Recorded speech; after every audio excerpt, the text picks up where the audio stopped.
Ser mais. Então, gente, eu brinco muito com a minha esposa, assim, quando ela faz alguma coisa, eu falo assim: Daniela, você é uma mulher casada. Aí agora eu tô tendo que escutar, né? Então, já entendi, o Espírito Santo já está me dando um recado. É verdade. Então, irmãos, muito bom estar aqui com vocês, muito gostoso. Obrigado pelo pessoal que fez o vídeo, com certeza. Essas coisas dão trabalho, gente. A gente assiste aqui um segundinho ali, 2 segundinhos, mas essas coisas dão trabalho. Tem que pesquisar, tem que pegar a imagem, tem que fazer. Então, obrigado à mídia aí que está me ajudando bastante. Esses tempos atrás eu estava numa igreja, daí a pessoa falou assim: mas sempre quando você ministra, você tem slides assim? Eu falei: olha, na maioria das vezes sim, porque eu gosto de ser organizado, gosto de ter tudo já preparado e gosto de ajudar que as pessoas consigam visualizar essa informação. Mas daí a pessoa falou assim: mas dá uma trabalheira para a mídia. Eu falei: puxa, sério? Aí ele falou: não, é que aqui na igreja a gente tem que converter todos os slides. Eu ia pregar 3 dias seguidos, eram 7 ministrações. O pessoal trabalhou bastante. Mas aqui eu estou mandando prontinho, né, gente? Então, obrigado aí. Eu tento não colocar efeito nos slides, tento não colocar muita firula, porque essas coisas daí dão problema nas igrejas, né? Mas tá dando certo, né? Graças a Deus. Bom, vamos continuar. Queridos, a gente está construindo um trilho, né? Então, falamos um pouquinho na primeira sessão sobre fé, e entender a fé, praticar a fé gera visão, amém? Uma visão clara e objetiva gera uma série de novos comportamentos, uma série de novas atitudes, uma série de novas ações que você pode fazer para mudar uma circunstância. Então a gente vem construindo isso. Hoje de manhã falamos um pouquinho aqui sobre a necessidade de você olhar as suas finanças de uma maneira um pouco mais ampla, tanto para empresários quanto para pessoas físicas. E agora a gente vai entrar numa parte bem prática mesmo, de como que a gente pode lidar com questões que são relativas à vida financeira. Eu quero primeiro só contextualizar por que eu falo sobre esse tema e por que isso para mim tem um significado muito grande. Primeiro, eu tenho 49 anos, até os meus 30 anos eu tinha uma sensação que eu dava um passo para frente e 2 para trás. Já teve essa sensação na vida? Vai, mas não vai. Já teve essa sensação? Pensa que vai funcionar, mas não dá. Você faz alguma coisa, mas não funciona. Ganha até bem, Eu trabalhava numa multinacional, trabalhei muitos anos na Xerox, foi uma escola para a minha vida, foi maravilhoso trabalhar lá, mas as coisas não funcionavam financeiramente. Ganhava super bem, mas no dia seguinte do salário, parece que tinha um ralo. Sabe aquela sensação que você tem que, se você dá um F5 no dia do pagamento, acabou o dinheiro? Sabe? Eu tinha até medo de dar F5, sair do banco para dar problema. Então as coisas não funcionavam, até que começou um novo posicionamento. Por isso que o título do meu livro é Prosperar é uma Decisão, porque eu e minha esposa tomamos uma decisão. Eu estava à véspera de fazer o meu aniversário de 30 anos, eu falei para minha esposa, eu estou numa grande crise. Ela falou: que crise, amor? Eu falei: nosso casamento não está uma maravilha, as nossas finanças estão de mal a pior, não importa quanto a gente ganhe, sempre está devendo, sempre está com problema, sempre o cartão de crédito é o que governa. Então hoje nós temos que tomar uma decisão. E ela falou assim: qual decisão a gente vai tomar? Eu falei: ela vai estar baseada em 2 coisas. Primeiro, na fidelidade. Hoje nós começamos um processo que envolve a nossa fidelidade com o Senhor. Nós confiamos no Senhor, então nós temos que dizimar corretamente, nós temos que ofertar corretamente. E a segunda decisão eu vou mudar comportamentos, eu vou organizar a nossa vida financeira. Não tem mais bagunça a partir de hoje. E ela falou: amém, glória a Deus, que legal. Você acordou e teve essa visão? Você falou: não, é uma coisa lógica, está dando tudo errado, chega, tem que começar a dar certo. Então vamos começar a orar direito, vamos começar a fazer a coisa certa, e nós começamos a tomar novos posicionamentos.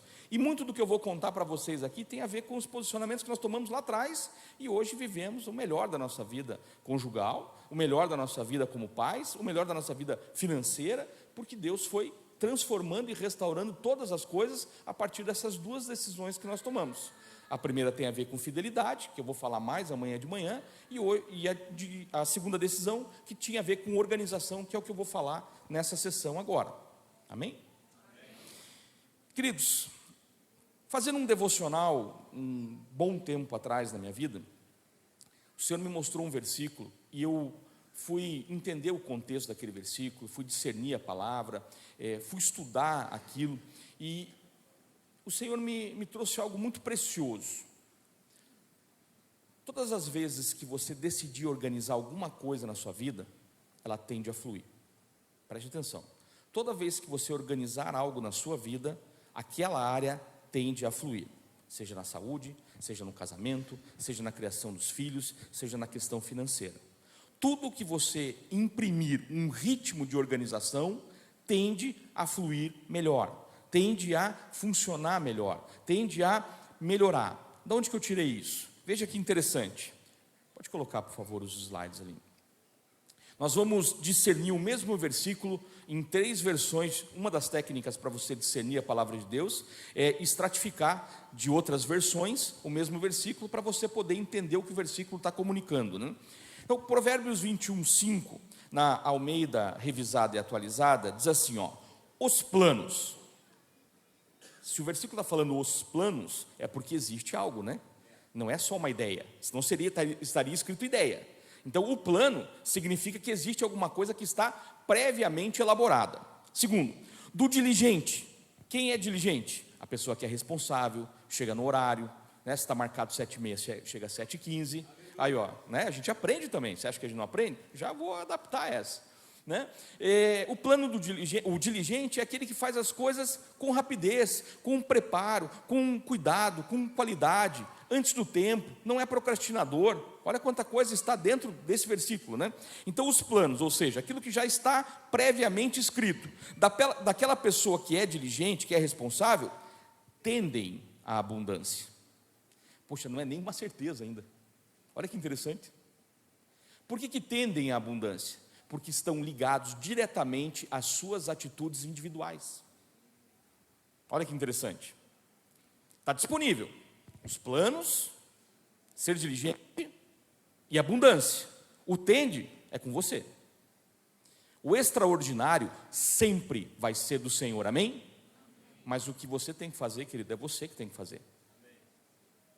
Essa conta a gente não pode jogar para Deus. O plano é você quem faz. Consagrar ele ao Senhor é a sua decisão, e executá-lo é sua decisão. Aí sim pode acontecer o extraordinário, e melhor, pode acontecer o que diz em Efésios 3:20, que eu amo. O Senhor faz infinitamente mais daquilo que pensamos ou imaginamos, segundo o poder que opera em nós, amém? Então depende de você estabelecer bons planos, depende de você organizar a sua vida financeira, para que você veja o extraordinário de Deus se manifestando, amém? Aí, né, Salomão, em sua sabedoria, veja, a única coisa que Salomão pede foi sabedoria. Então Salomão era sábio, e Salomão diz assim, vírgula, mas a pressa excessiva, a pobreza, conduz à pobreza. E tem gente que fica procurando atalho o tempo todo na vida. Vamos continuar discernindo, depois a gente fala da preguiça aqui que ele está colocando, né? Olha o que diz na NVI, o mesmo versículo, Provérbios 21:5. Os planos bem elaborados, veja só, não basta ser só plano, ele tem que ser bem elaborado, ele tem que ser bem preparado. Levam à fartura, ou seja, conduzem, né? Ele tem um caminho a ser percorrido, eles levam à fartura, não é automático. Eu faço um plano, oro e vai dar tudo certo. Não, eu faço um plano, oro e executo o plano. E aí o plano tem a ser bem sucedido. Mas o apressado sempre acaba na miséria. Provérbios 21:5, na Nova Almeida atualizada, diz assim, os planos de quem é esforçado conduzem. É um caminho, é um indutor, é por onde vai acontecer. Os planos de quem é esforçado conduzem à fartura, mas a pressa excessiva leva à pobreza. O que é essa pressa excessiva?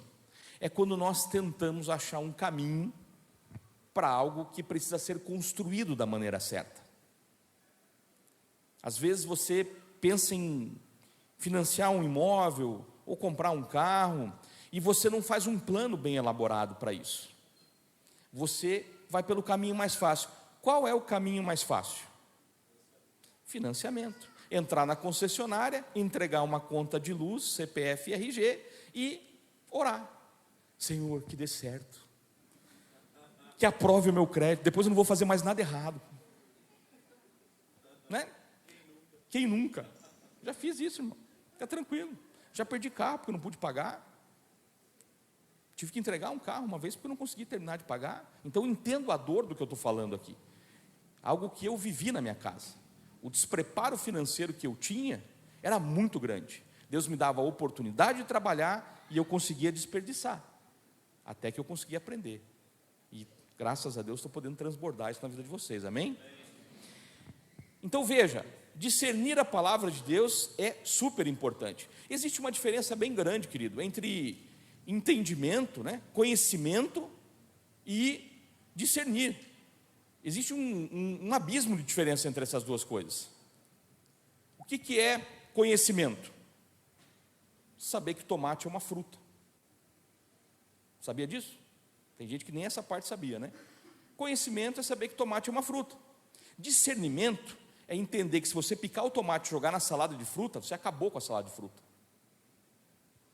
Então você precisa entender a palavra de Deus e precisa praticá-la, para ela ser o quê? Entendida, com profundidade. Conhecimento é bom, o conhecimento revelado melhor ainda, querido. Mais profundo, mais completo, vai te preparar melhor, amém? Então aprenda a discernir a palavra de Deus, isso vai ajudar nas suas finanças. E você já entendeu que precisa de um plano, que precisa ser diligente, que ele precisa ser bem elaborado e que se você for esforçado, você vai chegar num lugar melhor. Tudo isso está dentro desse pequeno versículo, amém? Tem um segundo versículo que eu quero compartilhar com vocês, que é esse aqui, ó, que tem a ver com o nosso trabalho, querido. Mateus 5,16 na NVI. Eu uso várias versões, justamente porque eu faço essa pesquisa e vou, de forma exaustiva, eu vou tentando achar sempre aquela versão que vai comunicar melhor aquilo que a gente precisa discernir. Assim, brilhe a luz de vocês diante dos homens, para que vejam as suas boas obras, ou seja, aquilo que você faz precisa refletir a glória de Deus. E se você refletir a glória de Deus no que você faz, as pessoas vão glorificar o Senhor, amém? Então vale a pena a gente ser diligente na vida financeira, porque isso vai chamar a atenção das pessoas. Sabe que tem muita gente que hoje me procura, dificilmente entraria numa igreja, mas me procura por uma especialidade que eu tenho, que é nas questões financeiras. Então quando a pessoa me procura, o que é que ela está vendo? Um brilho.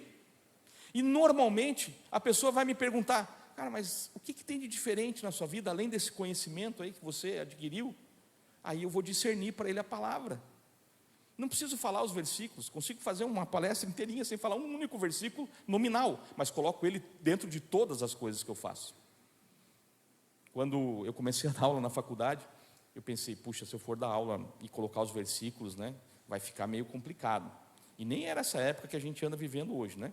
Que seria pior ainda, né? Já era mais lá atrás.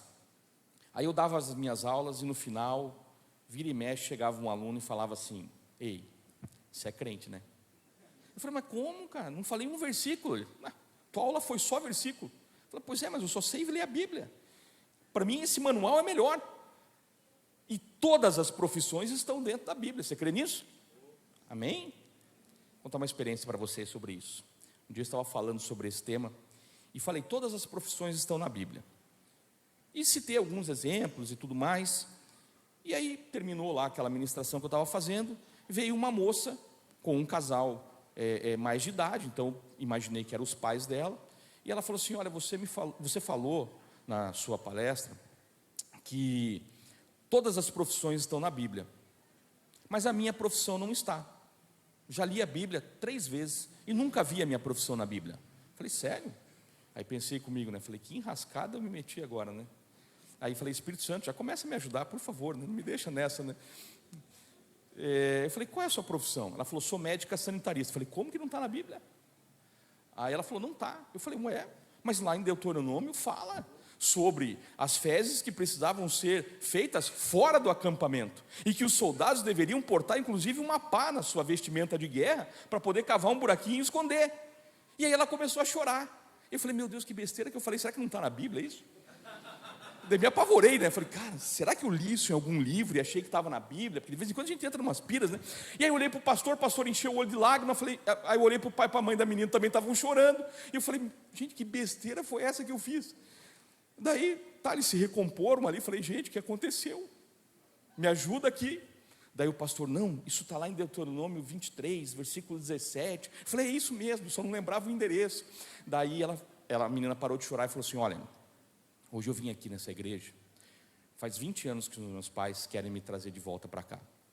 E eu sentei lá atrás, escutei tudo que você tinha para falar, vi muitas questões técnicas na tua fala, mas decidi vir fazer essa pergunta, porque se a resposta fosse achar a minha profissão na Bíblia, hoje eu entrego minha vida para Jesus e paro de lutar lá fora. Aí nós começamos a chorar, porque eu entendi o que tinha acontecido, né? Glória a Deus, né? Então, esse é a verdade do Evangelho. Quando nós conhecemos a palavra e aquilo que a gente faz ajuda a discernir o que a pessoa está passando, nós vamos encontrar transformação, amém? E nós vamos encontrar transformação hoje na nossa vida financeira, amém? Você crê nisso? Ok, então vamos aprender a organizar isso, né? Organização, ela gera um resultado. Toda vez que você organizar uma simples gaveta, querido, se você abrir uma gaveta, ela estiver bagunçada, e você organizar uma simples gaveta, você vai encontrar 3 situações, no mínimo, dentro dessa história. Quando você abrir a gaveta e arrumar ela, primeiro, você vai identificar o que você precisa, ou jogar fora, ou doar. Tem gente que guarda umas coisas assim, tipo pilha da primeira lanterna que ele comprou na vida, dentro da gaveta, né? Joga fora, querido, não serve mais. Ela deve ter até estourado e já manchou até a gaveta. Joga fora. Tem coisa que está lá na gaveta que serve para abençoar a vida de outras pessoas. Esse é o primeiro resultado, limpar aquilo que precisa ser retirado. Segundo resultado, quando você organiza uma simples gaveta, quando você coloca lá as coisas em ordem, o grampo de papel, o bloquinho de notas, as canetas, quando você fecha a gaveta, aquilo ficou gravado na sua mente. É um mapa mental. Tem gente que é da época do HD aqui, né? Lembra? Hoje é tudo na nuvem, né? A criançada nem sabe o que é um HD. HD era um disco rígido que ficava no computador, que gravava as informações circularmente, mas de forma como um mapa. Tanto que você tinha que ir colocando, né? Quem é uma época mais antiga lembra que tinha que colocar C, 2 pontos e barra para chegar no endereço do lugar, né? Jesus amado, né? Agora ressuscitei o DOS aqui, né? Então, quando você tinha que fazer isso, era um mapa mental para chegar naquele lugar. A gaveta é a mesma coisa. Quando você organiza qualquer área da sua vida, você enxerga ela melhor, ok? Terceiro benefício de arrumar uma simples gaveta: você sai da inércia. E saiu da inércia, querido, é uma lei da física. Quem sai da inércia tende a começar a se movimentar. E daí tem vontade de arrumar outras coisas, amém? Daí ele evolui, vai para o guarda-roupa. Uau! Que vai transcender daí, né? Arrumou a gaveta, arrumou o guarda-roupa, está pronto para mudar o mundo. Tem um general americano da Marinha, que ele foi fazer um discurso para os formandos, né? É bem famoso esse discurso dele. E o começo do discurso era o seguinte: você quer mudar o mundo? Começa arrumando sua cama, que nós já vamos ver uma grande mudança na sua mente, que vai produzir um resultado para frente. Então, você quer organizar a sua vida financeira? Nós vamos ter que começar pelo básico, organizando as coisas básicas. E por que a gente tem que organizar as coisas básicas? Porque toda ordem gera avanço, gera progresso. Isso está até na nossa bandeira. Olha que coisa linda, né? Ordem e progresso. Não está progresso e ordem, que é como as pessoas normalmente querem, né? Não, eu quero prosperar, depois eu organizo as coisas. Eu quero ganhar dinheiro, depois eu pago as contas. Eu quero ganhar dinheiro e logo que eu ganhar dinheiro, vou ser dizimista fiel. Progresso não acontece antes da ordem. Primeiro existe ordem, para depois existir avanço. E eu vou provar para você, biblicamente, que esse é um padrão. A Bíblia fala em ordem para que exista avanço. A Bíblia fala em organização para que exista progresso. E a gente vai trabalhar esses versículos, você vai ver que se você organizar, começando pela gaveta e organizando a sua vida financeira, você vai ver um resultado, amém? E esse resultado vai ser positivo para a honra e glória do Senhor. Aleluia. Chega de sinal negativo e vermelho, né? Vamos mudar isso. Olha que interessante, né? Eu falei isso ontem à noite. O Senhor faz tudo com um propósito. Existe uma organização natural e espiritual para absolutamente tudo que você faz, querido. Então, organizar a vida financeira vai gerar no mundo natural uma ordem e vai gerar no mundo espiritual uma abertura para você poder avançar, amém? Então vai precisar de ordem. E por que eu digo isso, né? Por que precisa de ordem? Porque normalmente, né, quando eu vou fazer algum aconselhamento, vou conversar com alguma pessoa, eu pergunto, né, vem cá, você tem uma lista do que você precisa pagar, uma lista das suas dívidas, né, um relatóriozinho mínimo do que você vai receber e quanto é que você vai gastar com as suas contas? A maioria das vezes a resposta é não. Não faço isso porque eu estou de cabeça muito quente. Mas vai piorar, inclusive, né? André, eu não faço uma lista do que eu estou devendo porque eu vou infartar. Pois é, mas vai infartar se não fizer a lista também, porque vai ficar com a cabeça muito quente. Querido, a melhor coisa que você precisa fazer é deixar uma visão clara e objetiva do que você precisa fazer. Lembra que a gente falou isso?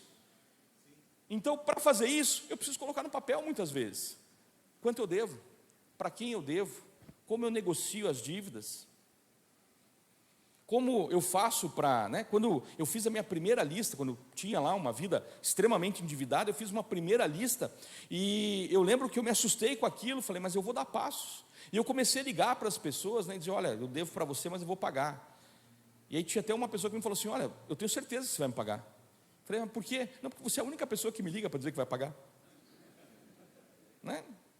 Gerou até credibilidade.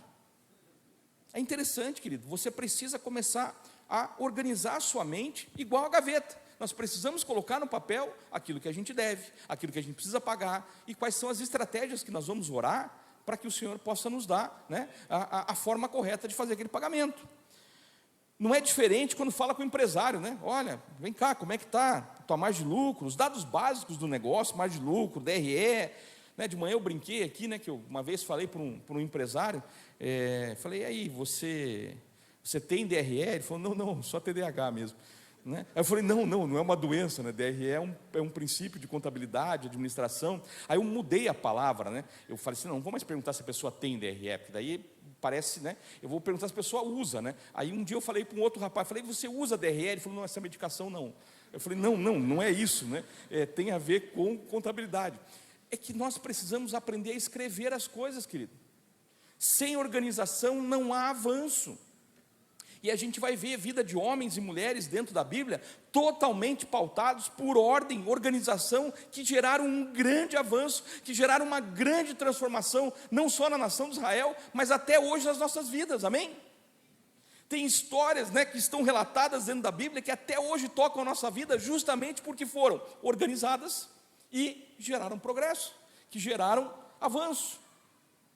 Sem organização, querido, é impossível você prosperar da forma adequada, em qualquer coisa, seja no seu trabalho, com a sua família, né? Se você é uma pessoa desorganizada com os seus horários, dificilmente você vai ser pontual, dificilmente você vai ter credibilidade, né? Quando você, por exemplo, quando minha esposa liga e fala assim, amor, hoje, minha esposa liga e fala, amor, quanto tempo para chegar em casa? Eu falo assim para ela, 5 minutos, ela sabe que vai ser 5 minutos, porque tinha uma época que eu falava assim, quando ela me ligava, né? Amor, que hora você chega? Não, daqui 5 minutos eu estou aí. 3 horas depois, eu chegava. Por quê? Porque não organizava o meu tempo, não organizava as coisas básicas. E isso gerava irritação nela, porque ela se preparava para me esperar, para a gente poder sair, ou alguma coisa, e eu ficava gerando uma expectativa frustrada. Imagina eu fazer isso com os meus filhos. Filho, vou te pegar na escola, 3 horas depois eu chego lá. O Piá vai estar lá com aquela sensação que foi esquecido, né? Meu pai não se importa comigo, porque é isso que vai gerar no coração dele. Meu pai não está nem aí para mim, me deixou lá. Então eu preciso ser responsável até com essas coisas básicas. Então no trabalho, na família, nas finanças e principalmente no crescimento com Deus, sem ordem não há avanço, não há prosperidade. Então não há progresso sem ordem primeiro. Agora, quando a gente debruça, né, na palavra de Deus sobre essas questões, nós vamos ver muitas passagens que descrevem, né, o instrumento da ordem como algo que preparou o sucesso, para ficar mais fácil de entender.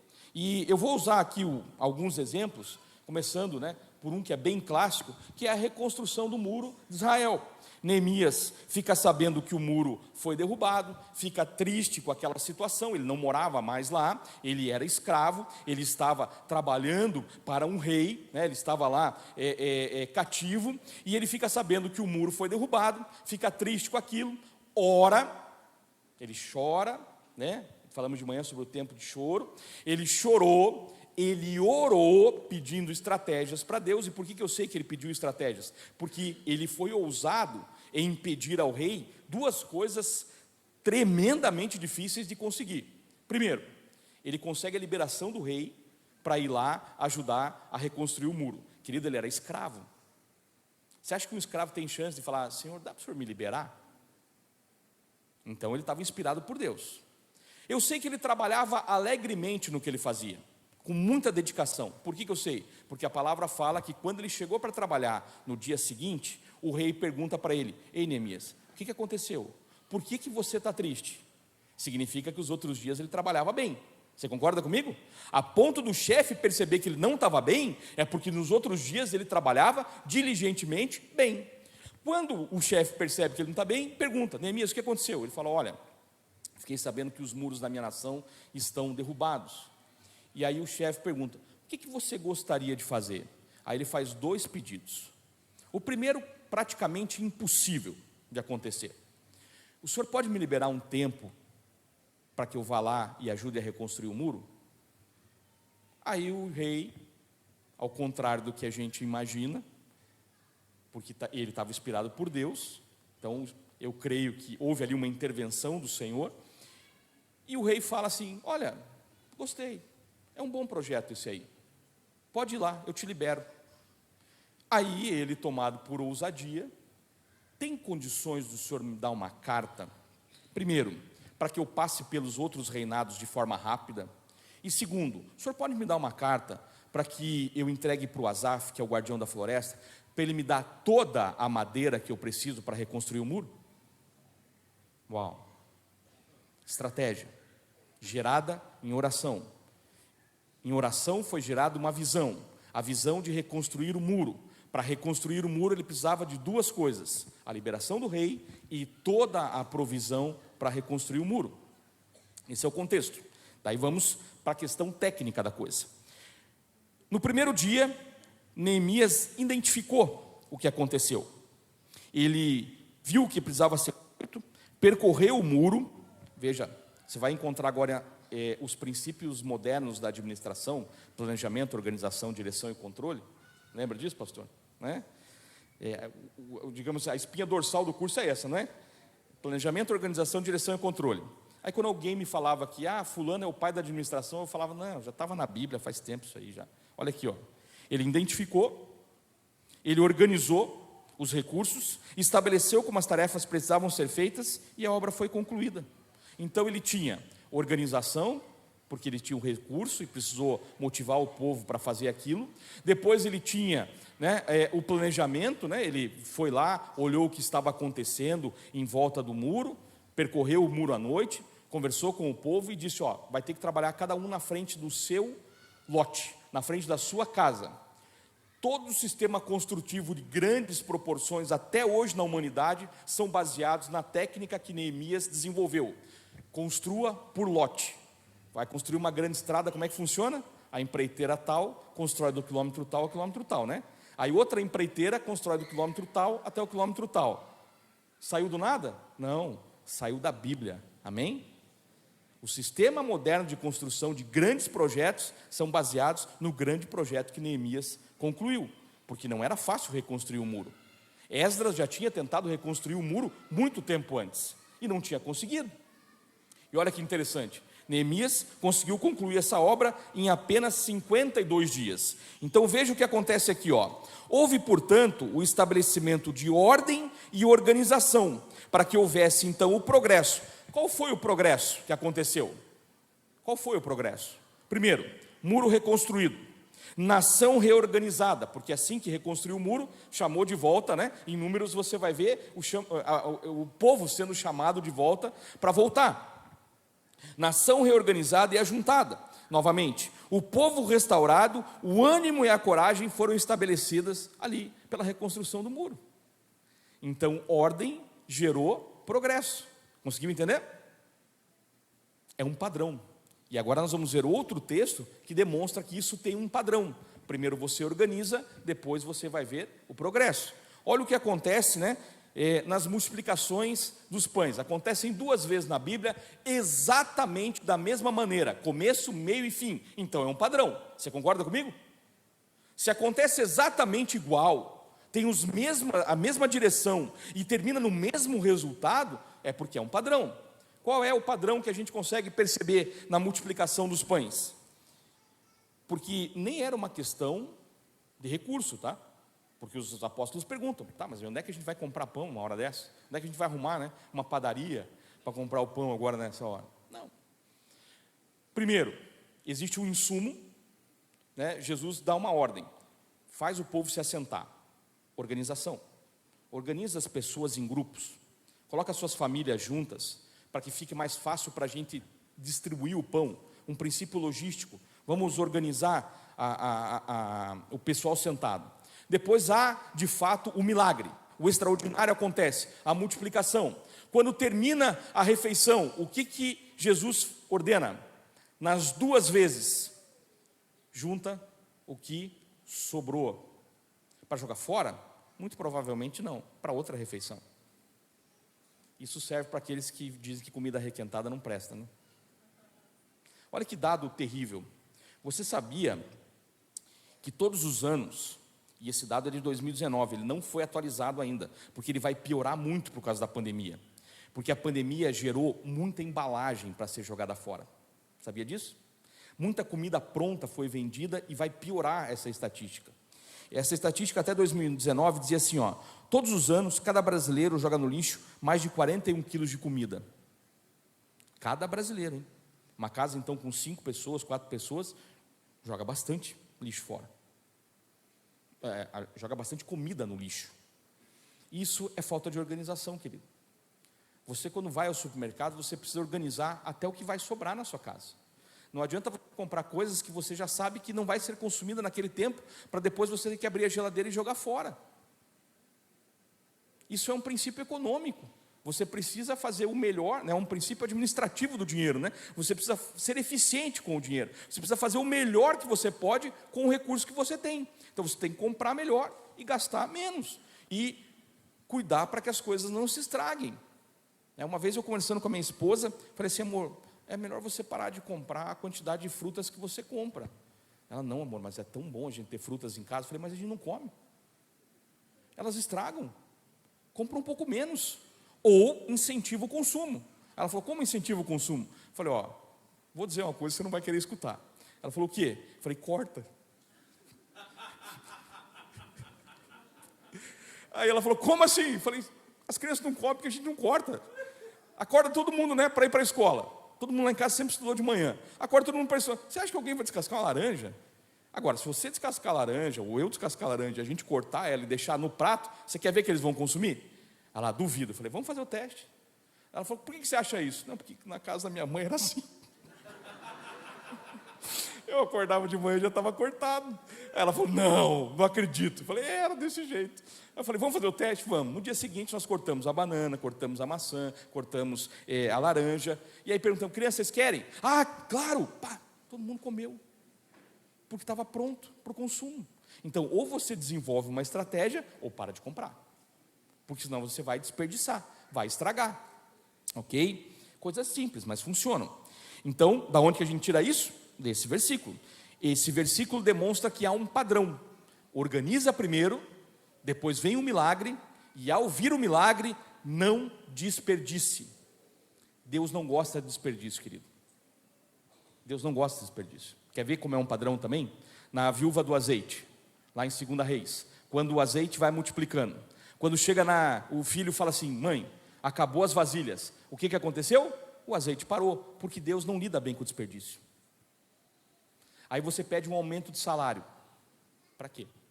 Se você tem desperdiçado hoje. Agora, se você não está desperdiçando, glória a Deus, vai vir um aumento, amém? Eu creio, vamos aprender. Será que é um padrão que continua? Vamos ver mais uma história para entender se isso é um padrão? Olha que interessante. A trajetória, né? Deixa eu voltar lá. Voltei sem querer para o começo aqui. Quando nós olhamos a trajetória de José, por exemplo, ela é totalmente pautada por ordem e organização. Quais eram as atividades de José nos 3 momentos cruciais da vida dele? Quais foram os 3 momentos de José? Ele era escravo, num primeiro momento. Segundo momento, ele se torna prisioneiro, é injustiçado, se torna prisioneiro.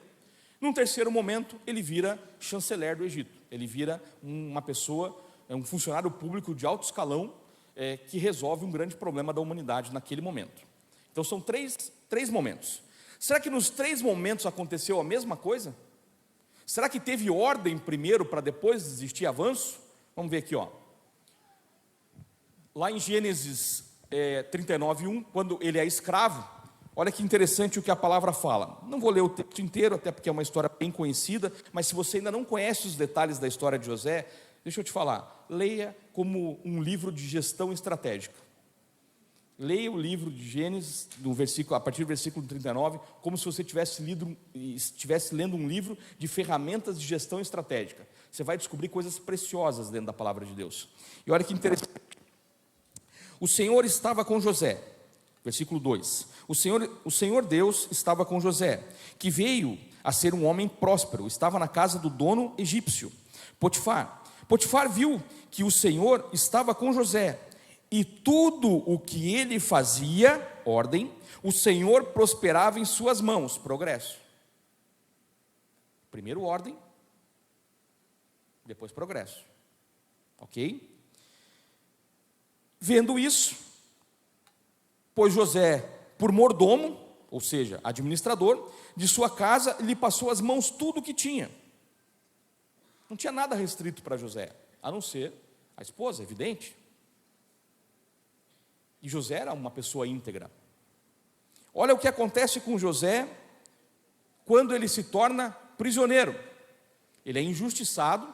Muitos de nós, numa injustiça, começamos a murmurar. Por que aconteceu isso comigo? Que droga, Deus esqueceu de mim, não vai dar nada certo.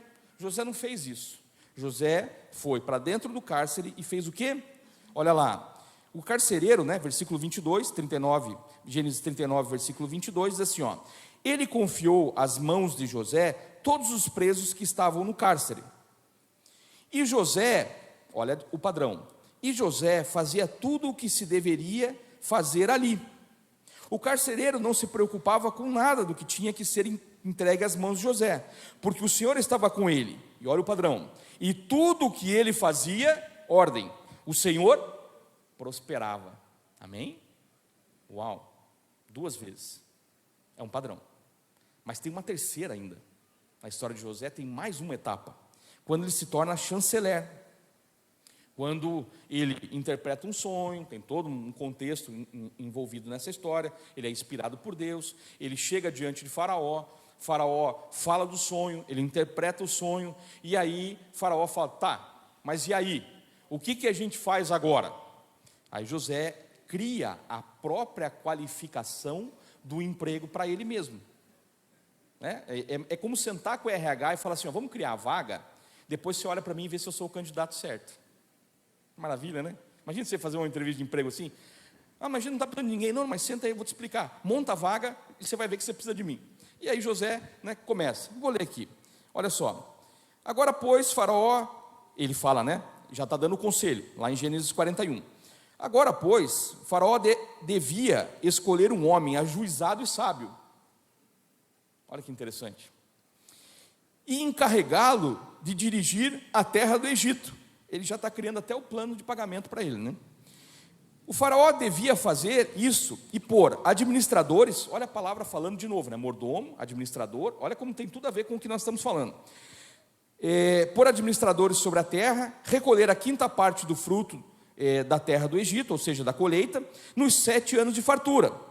Esses administradores devem ajuntar toda essa colheita dos bons anos que virão, ordem primeiro, recolher cereal por ordem do Faraó para mantimento das cidades e guardá-los em armazéns princípio logístico. Olha que interessante, todas as profissões estão na Bíblia, né? E guardá-lo em armazéns, ou seja, ordem primeiro.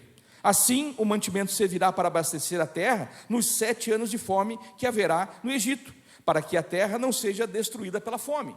Primeiro houve ordem, depois um grande milagre, amém? Sabe o que é interessante, querido?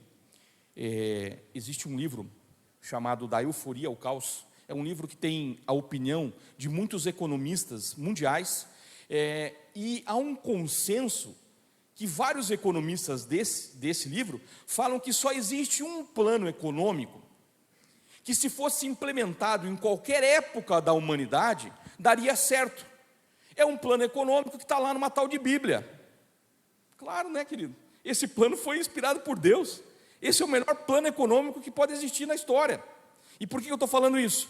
Porque o princípio da quinta parte, em guardar 20% do que você ganha, é bíblico. Foi um bom projeto, não foi?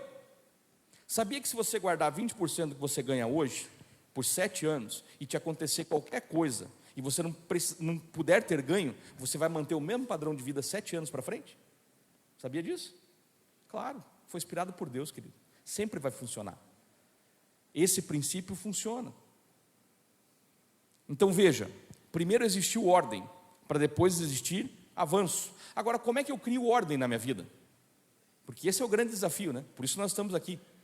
O grande desafio é criar ordem. Como que a gente cria ordem? Também tem um princípio bíblico para isso. Lucas 14, 28 diz assim, olha que interessante, preste bem atenção, vamos discernir a palavra. Pois qual de vocês, está falando de todos nós, pretendendo é antes de fazer a besteira, né? Depois de comprar o carro, não adianta usar esse versículo para tentar achar uma base bíblica para sair da situação. Porque o versículo está dizendo, olha, vamos discernir. O que o versículo está dizendo? Pretendendo é antes de agir, né? Pretendendo construir uma torre, não se assenta primeiro. O que é assentar, querido? É parar, respirar, sentar, pegar um papel, fazer a conta, querido, para ver se aquela coisa cabe no seu orçamento. Tem gente que quando vai comprar o carro, ele só pensa na parcela do carro. Mas não existe só a parcela do carro, querido. Existe uma coisa chamada seguro. Existe uma coisa chamada gasolina, ou o outro combustível, né? Ou agora até o elétrico, né? Existe o abastecimento, existe o imposto, né? Sobre a propriedade do veículo, e existem também multas que de vez em quando você vai ganhar, porque com a quantidade de radar que está hoje, né? Se alguém não ganhou uma multa aqui, ou não está dirigindo, né? Ou, né, o carro consegue monitorar, né? Tem carro que hoje monitora, já avisa do radar antes, né? É bem legal, é uma maravilha, né? Diminuiu bastante já o problema. Mas não é só parcela, você concorda comigo? Aí tem pessoas que espiritualizam coisas que são naturais. Não faço seguro, André, porque Deus guarda. Tem algum corretor de seguro aqui? Você vai ganhar um instrumento, não tem nenhum corretor de seguro? Não é possível. Se eu perguntar se tem advogado, tem 15, mas seguro, né? Então não tem ninguém. Então tá bom, depois você ensina para um corretor.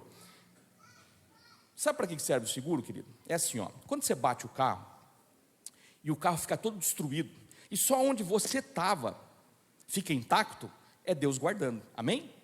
Para consertar precisa do seguro. Tem uma coisa espiritual e uma coisa natural. Então você precisa sentar para calcular se cabe a parcela do seguro, se cabe a parcela do carro, se cabe, né, o custo operacional daquilo.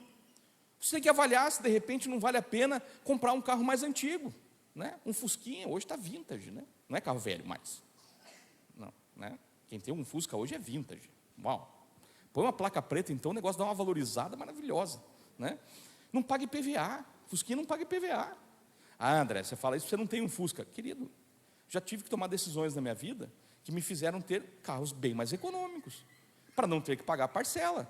Não tenho o carro financiado há muitos anos já, justamente porque decidi não pagar mais prestação. Agora, para fazer isso, teve ordem primeiro. Qual é a conta que eu tenho que fazer para me livrar desse problema? Porque tem coisas que não cabem mais no nosso orçamento e a gente insiste, daí a gente fica se endividando. Porque daí falta o dinheiro para pagar a parcela, você pega do limite do banco, num mês. No mês seguinte vai continuar faltando, porque já estava faltando naquele mês, né? Aí você fica esperando, vai entrar o 13º, eu mato tudo. Aí entra o 13º, férias, né? Porque você não é de ferro. Aí você esquece de pagar a conta. E aí? vai só piorando, não vai? Então é melhor que a gente faça o quê? Primeiro, pretendendo, a gente senta e calcula. André, mas isso não serve só para construir?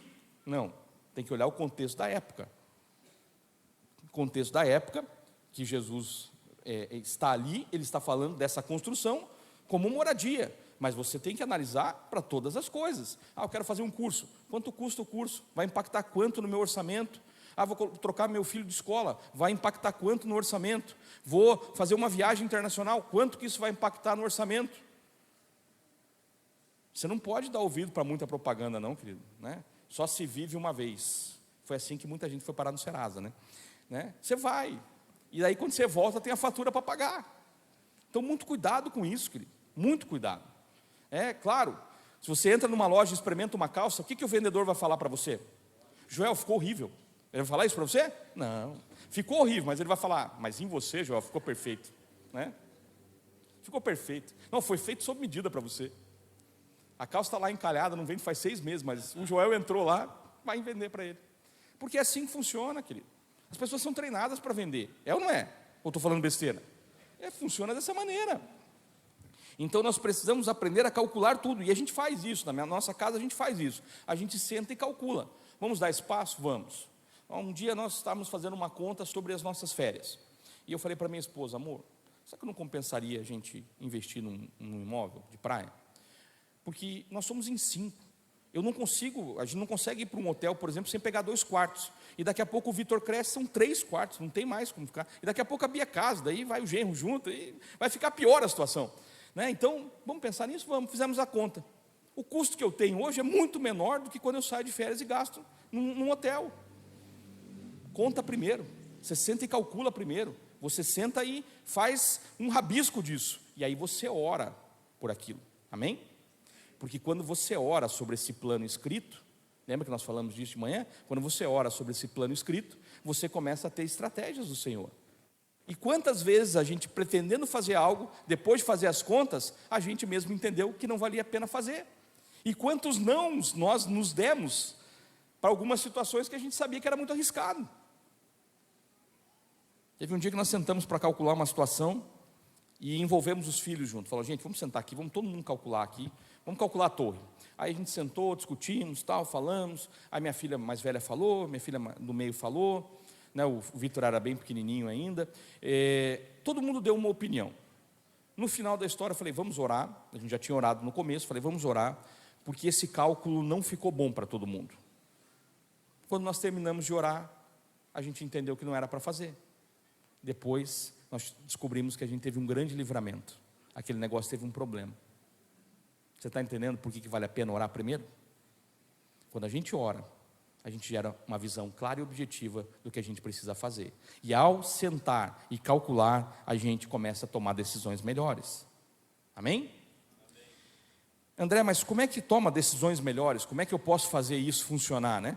Você tem que ter indicadores, querido. Por isso que vale a pena você anotar o que você gasta.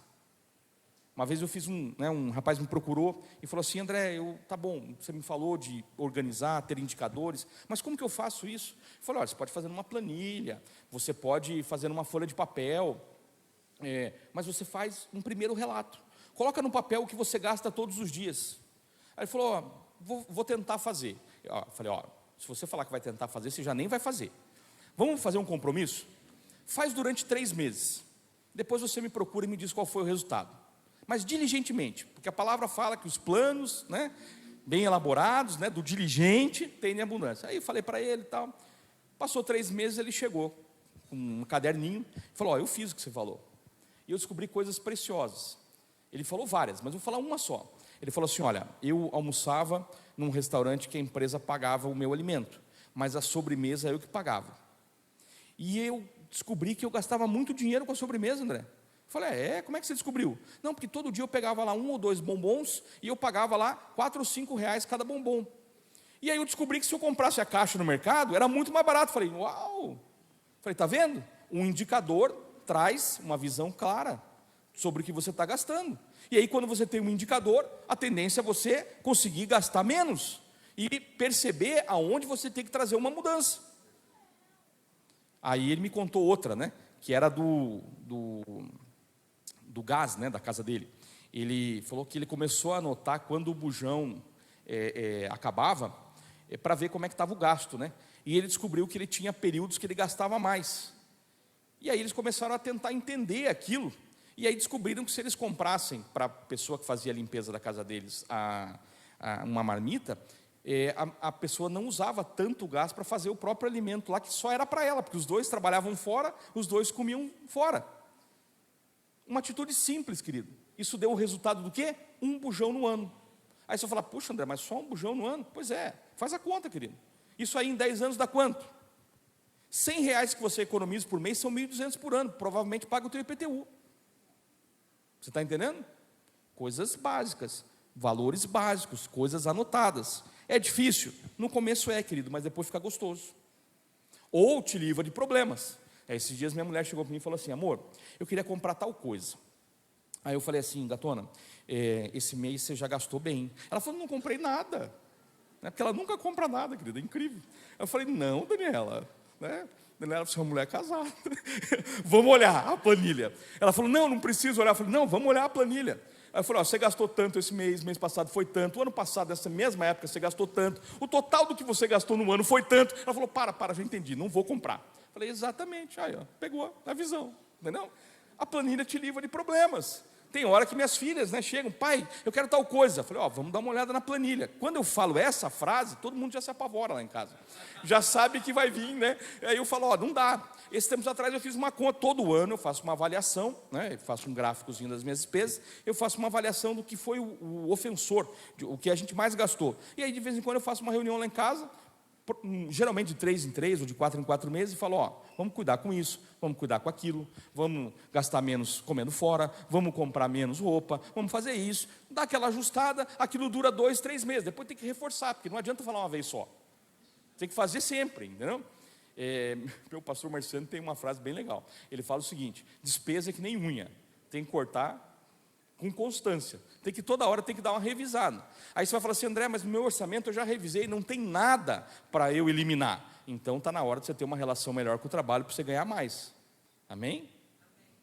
São as duas coisas. Às vezes não é o problema da despesa, é o problema do ganho. O ganho está pequeno, então melhor o ganho trabalhando melhor. Quando eu começo a ganhar mais, o que eu faço? Cuido da despesa, porque senão eu começo a ir para aquele novo padrão.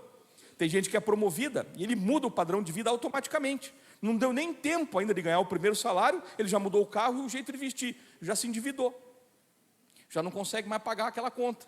Então tem que tomar bastante cuidado com isso. Então indicadores são bons. Agora, dentro dessa linha, né, será que nós temos outros exemplos bíblicos que demonstram essa capacidade, né, de nós organizarmos as coisas e elas prosperarem? A viúva do azeite eu já falei. Salomão descreve com excelência a sua organização. Quando a gente olha o que a rainha de Sabá fica impactada através do que ela viu no reinado de Salomão, a gente vê que aquilo tinha ordem, né? Ela elogia o uniforme, ela elogia como as pessoas trabalhavam, ela elogia como era a alimentação daqueles homens e mulheres que trabalhavam no palácio. Diligência, né? A excelência, ela gera progresso, amém? Quanto mais diligente você for no controle das suas despesas, mais visão você vai ter e mais fácil vai ser de trazer algum nível de transformação. O livro de Números, por exemplo, ele descreve em detalhes, né, a gestão da informação da época para trazer o povo, que eu falei lá do muro. Você percebe claramente ordem e organização presente no trabalho de Daniel. Nós vamos falar de integridade amanhã de manhã, sobre a história de Daniel. Daniel era íntegro e nós temos ferramentas preciosas de integridade que nós temos que adaptar na nossa vida para poder viver o extraordinário de Deus, por sermos fiéis. As próprias cartas de Paulo, né, elas são totalmente, né, organizadas, elas têm uma lógica de exortação, né? Paulo começa saudando, dizendo, né, vocês são bons nisso, porém, olha, estão fazendo besteira, e no final, mas eu acredito em vocês, vamos melhorar essa história. Todas as cartas de Paulo têm uma ordem, têm uma organização, né? As próprias indicações detalhadas para a reconstrução do tabernáculo estão bem claras na Bíblia. Então ordem é algo que agrada ao Senhor, amém? Então se nós organizarmos as coisas, nós vamos ter facilidades. Veja, quais são essas facilidades? Quando nós temos as coisas organizadas, passar por momentos de dificuldade é um pouco mais fácil. Quando você tem uma organização financeira e vem uma grande dificuldade, né? Depois que eu me organizei financeiramente, eu ainda tive um grande desafio na minha carreira empresarial. E nesse grande desafio, como eu já era organizado, foi mais fácil passar pela circunstância. Então, quando você não tem grandes recursos, mas é organizado, passar pelas dificuldades é um pouco mais fácil. Agora, quando você tem muito recurso e você também é organizado, você se torna mais equilibrado. Por que eu digo isso, querido? Você começa a ganhar bem. Começa a ganhar muito bem. Amém? Vai acontecer. Amém? Você começa a ganhar muito bem. Começa a entrar um bom recurso. Você tem que estar preparado para isso. E a organização vai te preparar para ter equilíbrio. O que é o equilíbrio que eu falo? Você começa a ganhar dinheiro, você vai numa loja, o tênis de R$200 não serve mais. Aí você quer um que custa R$2.500. Sabia que tem tênis que custa R$2.000? Não, tem tênis que custa R$5.000. Tem tênis que a pessoa usa para correr. Já acho uma loucura, né? Correr com tênis, né? E ela paga R$5.000 no tênis, porque o tênis deve conversar com ela. Então ela corre, deve fazer carinho no pé, né? Tem camisa, querido, que custa R$5.000. Eu fui, né? Tenho um pequeno hobby, gosto de moto, e eu fui um dia comprar uma jaqueta. E eu cheguei na loja, e a pessoa foi apresentando a jaqueta, e ela foi falando o valor, como se eu estivesse comprando uma bala, querido. Nossa, aqui custa só isso. Falei, misericórdia. Falei, ou eu abandono o hobby, ou eu oro e Deus me dá estratégias. Daí Deus me deu estratégia. Minha cunhada foi para os Estados Unidos. Eu falei assim, você vai passar em tal lugar? Aí ela falou, vou. Aí eu pesquisei se tinha uma loja da Harley lá. Falei, tem uma loja lá. Eu falei, você pode passar lá? Aí ela falou, posso. Aí eu falei, vou te mandar uma foto. Você pergunta para o vendedor se tem essa jaqueta lá? Ela falou, tem. Eu pergunto. Aí ela chegou lá, ela me ligou. Falou, André, estou aqui na loja. A jaqueta aqui custa tanto. Convertendo, era 10% do valor da loja aqui. E eu falei, olha, eu quero ainda que você, quando for passar lá na alfândega, declare eu vou te mandar o dinheiro do imposto para você pagar. Ela falou, mas não precisa, eu vou trazer na cota. Eu falei, não, eu quero pagar o imposto. Paguei o imposto. Mesmo assim, foi 10% do valor que estava na loja aqui. Estratégia, querido. Nem gastei o dinheiro para ir lá, nem comprei na hora do impulso, porque claro que eu queria sair de lá com a jaqueta, evidente, né? Óbvio. Não, quando eu coloquei a jaqueta, eu falei, meu Deus, foi feita para mim. Né? Eu mesmo falei, não foi nem o vendedor, eu mesmo falei. Eu olhei para o espelho e falei, nossa, fiquei maravilhoso. Mas não comprei. Por quê? Porque não sou louco de fazer besteira com o dinheiro da minha família. Porque eu entendi uma coisa, querido. Assim como o dinheiro da igreja é público, o dinheiro da minha casa é da minha família. Então, se eu faço uma irresponsabilidade financeira, eu estou castigando a minha família. Então, quando eu comecei a entender isso, querido, eu comecei a administrar o meu dinheiro como sendo um dinheiro público.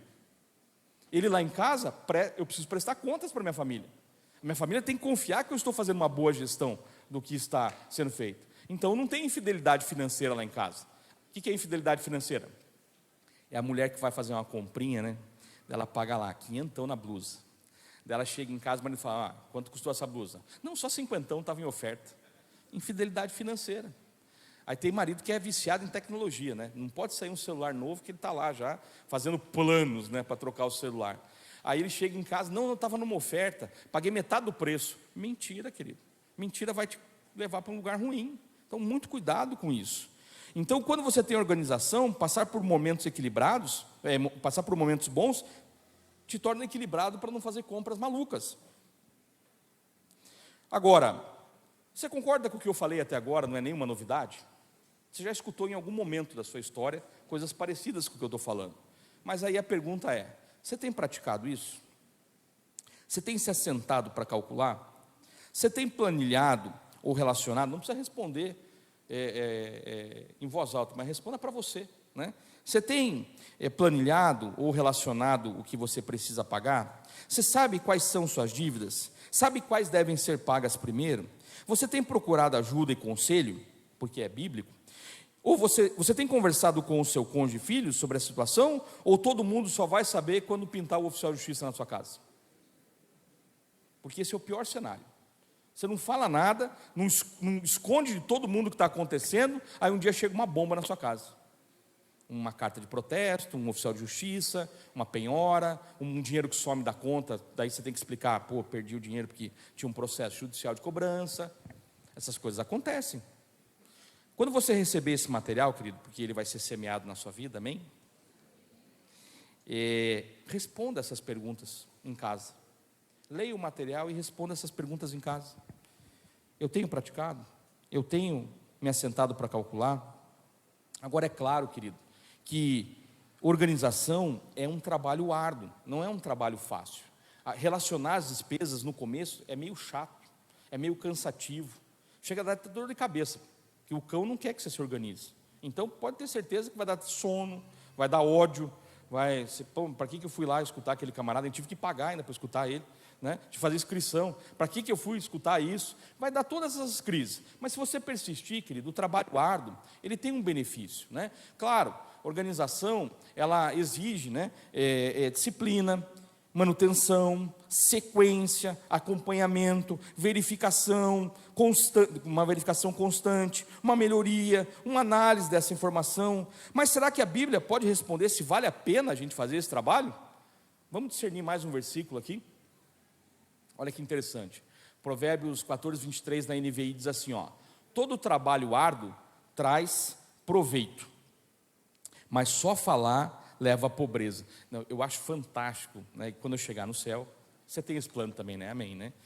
Quando eu chegar no céu, depois de passar alguns milênios com Paulo, eu quero sentar com Salomão, né? Com certeza. E a primeira pergunta que eu vou fazer para Salomão: Salomão, você não gostava de preguiçoso, né?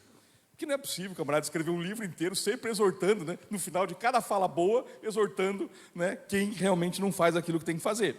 Olha só, todo trabalho árduo traz proveito, mas só falar leva à pobreza. Olha o que a NAA diz, ó: em todo trabalho há proveito, mas meras palavras, porém, levam à penúria. O que é penúria? Dificuldade, escassez, coisas ruins.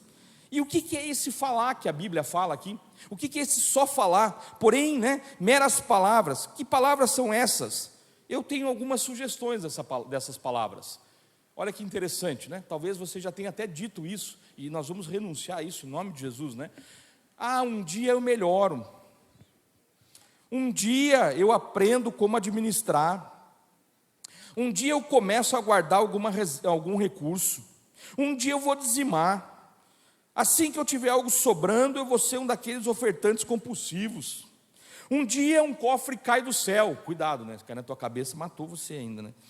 Uma hora eu acho um negócio para ganhar milhões. Esse é o sonho de muitos, né? Não, um dia eu vou encontrar uma daquelas pessoas que vai falar assim, ó: vamos fazer um negócio, João? Vamos? Não precisa nem trabalhar. É só indicar 5 pessoas, nós vamos ficar milionários. Foge dessas conversas. Essas conversas vão te derrubar. Essas coisas, normalmente chamadas de pirâmides, vão te detonar. Eu tenho uma frase que eu coloquei uma vez no Instagram e deu um maior chabu, que eu falei assim: se precisar explicar demais, é pirâmide. Não, o cara começou a explicar demais. Não, se você investir, que vai dar certo, que isso aqui, que não sei o que, que não sei quando, alguém garante, não sei o que, mas fulano, veja, fulano anda de helicóptero. Foge, pepino. É laço. Você vai pôr o dinheiro. Querido, se alguém te prometer algo que o sistema financeiro não consegue pagar, que milagre é esse que a pessoa está fazendo? Não, o banco só paga 1% no máximo, mas eu consigo te pagar 10%. Para. Não acredite nessas besteiras. Tem gente que ainda cai naquele golpe do bilhete premiado.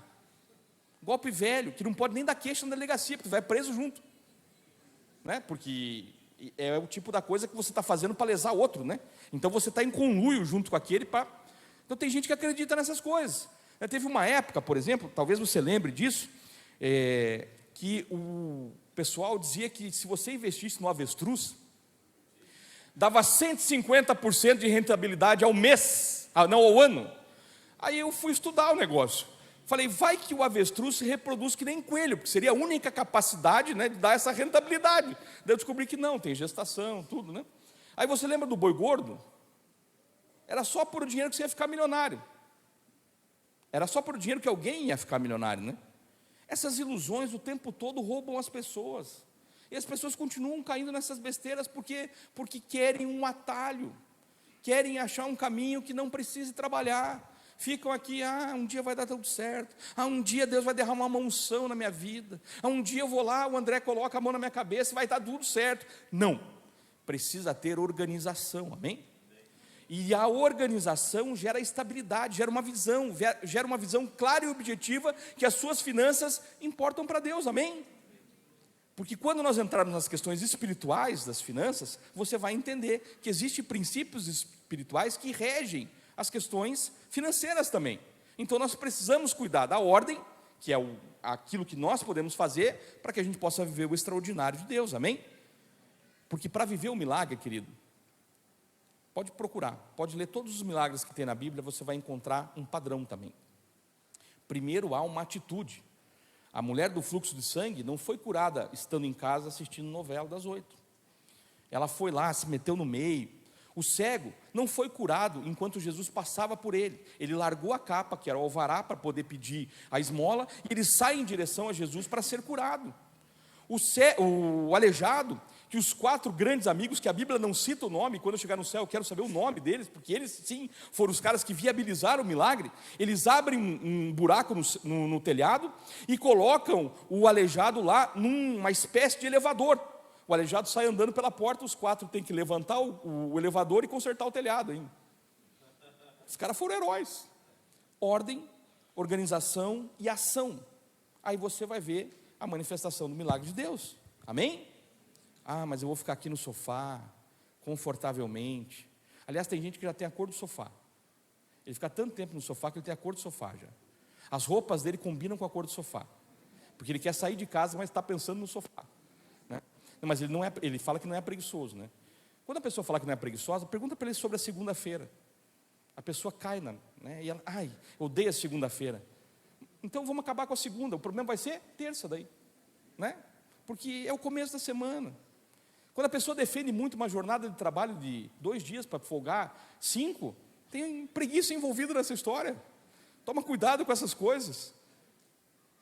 A gente precisa ser proativo nas nossas questões financeiras. Você está conseguindo entender isso, querido? Amém? A sua organização, né? a sua diligência, a sua responsabilidade em cuidar das suas finanças, a sua administração e as suas decisões, naquilo que você toma, é que vai determinar se você vai conseguir vencer e você vai ganhar força para fazer isso com mais frequência, né? Segundo um canal de televisão, o canal Futura, eles dizem que 33% em média da renda da população brasileira é gasta com comida fora. Então uma pessoa que ganha R$1.000, em média, gasta 330 comendo fora. Já não bateu essa conta, você concorda? Porque se a pessoa pagar aluguel, ela gasta em torno de 40% do salário com o aluguel, acabou o dinheiro.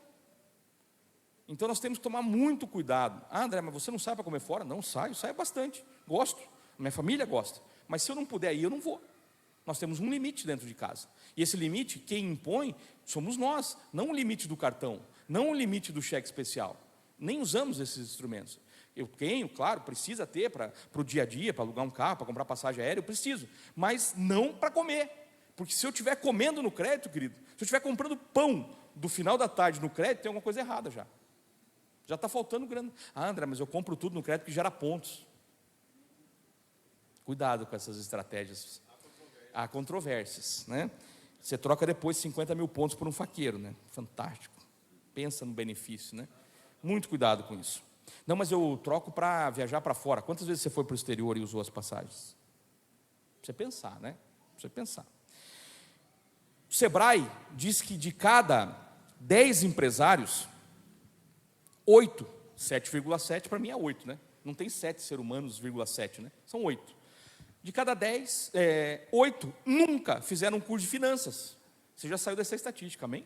Olha que benção. Você já está num patamar maravilhoso. Está saindo disso. Algumas perguntas, querido, que você precisa aprender a responder em qualquer tempo.